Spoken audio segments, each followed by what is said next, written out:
A mother, father, their 2 children, and 3 dogs were found shot to death in their home in a quiet suburb about 30 miles outside of Chicago on Sunday. Police said they do not believe it was a murder-suicide, suggesting their killer remains on the loose. Family members began to suspect something was wrong after a member of the family failed to show up to work on Sunday morning and didn't respond to calls, the Romeoville Police Department announced. Neighbors have begun dropping off flowers and candles outside of the home of Alberto Rolon, 38, and Zoraida Bartolome, 32, along with their 2 children, ages 7 and 9, whose names have not yet been released. Police believe the shooting took place sometime between Saturday evening and early Sunday morning, but neighbors told Fox 32 Chicago that even though their houses are relatively close together, they heard no commotion on the night of the killings. Law enforcement did not issue a shelter-in-place order because the incident had taken place about 18 hours before their bodies were discovered, Romeoville Police Deputy Chief Chris Burns said during a press conference. Quote, "We are not actively looking for anybody in the area, but we always do ask our residents to have a good sense of self-awareness and to report anything that they might see as suspicious," Burns said. On Monday morning, police reportedly swept the home for evidence, removing some items, including a computer server. Carol Love, who lives next door, said that the family had only moved into the home several months ago, but that they had been friendly with her. She told the Chicago Sun-Times that she'd spoken with Bartolome on Friday, and she'd talked about how one of her kids had grown their hair out so they could cut it for a children's cancer society. Another neighbor, Lynn Phillips, said she hadn't heard any unusual noises coming from the house on the night of the killings. She wasn't close with the family, she said, but they'd always exchanged greetings when they passed each other. Quote, "This is devastating," she told the Sun-Times. Quote, "I've been crying on and off all day." Police haven't announced whether there are any current suspects in the case. Good afternoon.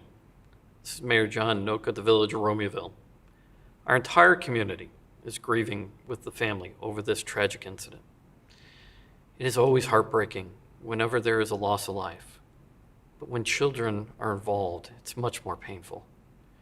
I have directed our social services staff to make themselves available to our community to help begin the healing process.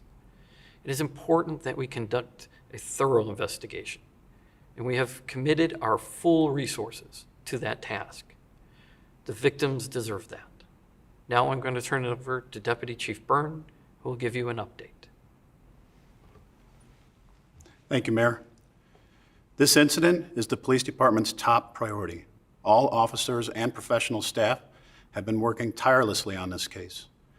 Our detectives and crime scene investigators have spent the last 36 hours collecting a tremendous amount of physical evidence. We were able to determine that this was not a random incident and there was no cause for a shelter-in-place order.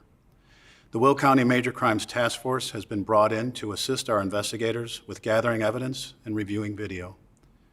The members of the community have been very helpful in providing us with information and evidence.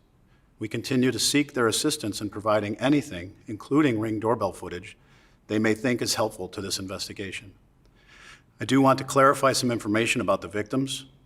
The 4 victims are 38-year-old Alberto Rolon, 32-year-old Zoraida Bartolome, and their 2 male children, ages 7 and 9.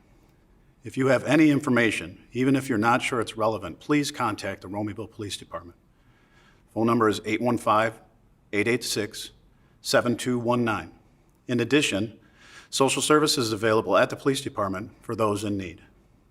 We will continue to exhaust every possible resource available, and we will not rest until those responsible for this tragedy are brought to justice. Thank you.